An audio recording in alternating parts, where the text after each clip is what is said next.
受定離開西九法院，佢戴住口罩表現平靜，左手手背被紗布包住。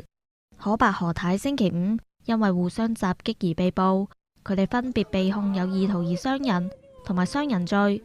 案件喺星期六喺西九龍裁判法院提堂，何太獲准以5000蚊保釋。佢應訊期間情緒平靜，表現謙卑。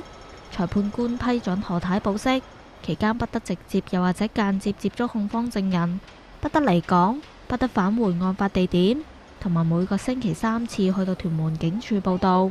案件押後至7月25日喺屯門法院再訊，而可伯仍然留院缺席應訊，由警方看管。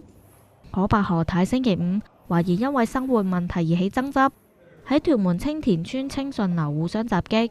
據了解，可伯用摺刀向何太施襲，而何太就反擊咬傷可伯，兩個人都流血受傷送院治理。